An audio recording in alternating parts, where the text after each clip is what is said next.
Good morning mga mas, tayo kayo sa Bukawi, Tiangge.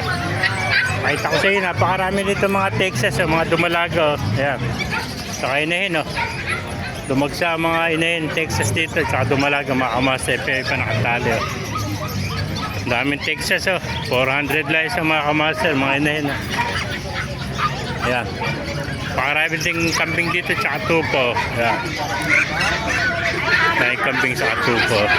Yung mga ibon, ay mga kamaster. Ayan, mga bibi, napakarami palang rabbit dito. May mga Texas na kanawayan. Ay, ito, ibuti mo lang to. Daming kanawayan. Ito mula sa Amerika to. Magkano benta mo kanawayan, mga Texas? Bakit ito? Ah, 200 lang. Napakamura, 200 lang isa. Ito, dolphin. Kasi nung magbuhat kami, nasaktan din na kami nagmahal. 200 lang isa. Ayan ha. May hugot pa na. Para. Hindi na kami nagmahal. Buhat na kami nasaktan, hindi na kami nagmahal. Mula doon ang makastang, hindi na sila nagmahal. Kaya puro mura lang, $200 mga kamasa, mga dumalagang kanawayan. Ito, 200 lang isa.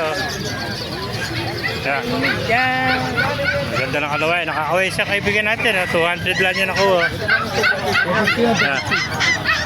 Yung mga masa, kung naibigan niya ating video, pakilagay siya lahat. Ay pala, pupuwet tayo lahat. Thank God bless you.